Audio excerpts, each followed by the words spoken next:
Rebecca, and in today's lesson, I'm going to show you some easy tricks when using countable and uncountable nouns.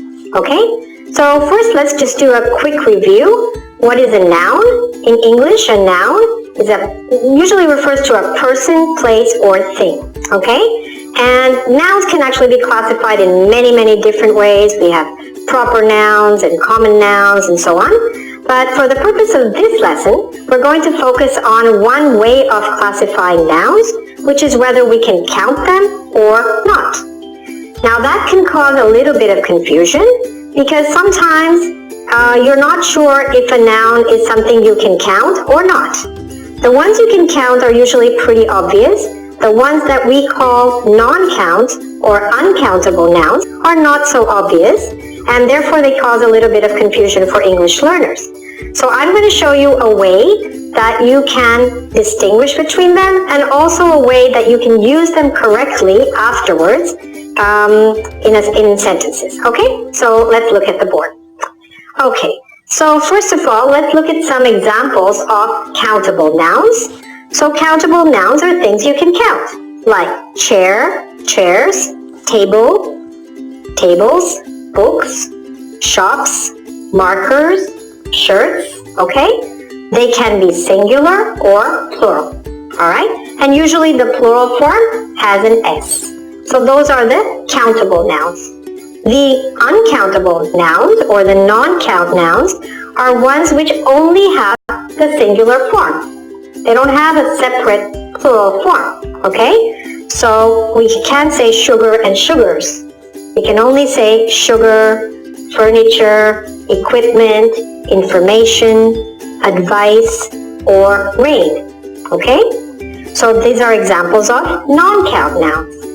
So what causes confusion for people is to know, when do I say many? Can I say many information, much markers, many markers? So this causes a lot of confusion for a lot of students. So I'm going to try to show you a little trick that will help you to know when to say many, much, or what you can do if you don't want to make a mistake at all, okay? So let's look at what we can use first with the countable nouns. With countable nouns only, you can use like you can say a chair, a book. You can say many shops, many shirts. You can say few tables or a few chairs, okay? So any of these you can use only with countable nouns. Let's look on the other side here. These you can only use with the uncountable nouns. For example, much information, little information, a little bit of sugar, okay? So these three, which I've listed here under the non-count, you can only use with the uncountable nouns, okay? So some people find that very confusing. So here's the trick. The trick is, you don't have to use this or this. If you use anything from this column, you could actually use them for the countable noun and the uncountable noun, and you'll be grammatically perfect. So if you're not 100% sure, what can you do? Be safe. Use something from here, and it works for the countable noun and the uncountable noun. Let's see what those words are. We can say the, okay? The information, the book, it works. Some equipment, some shirts, it works for both. I don't have any sugar in the house, or I don't have any tables, okay? No, there's no equipment at the office. There are no books on the table. It works for both countable and non-countable.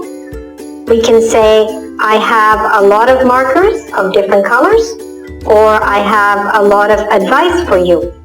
Okay? Again, countable or uncountable. We have lots of chairs in the classroom. We have lots of furniture in the shop. Enough can also be used. Or the last one, plenty of. Okay, we have plenty of sugar, don't worry. We have plenty of books, in the library.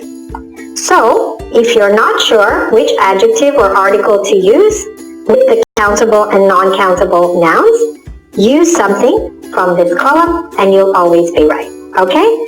So, if you want to practice this, there are two things you can do. First, you can go to our website at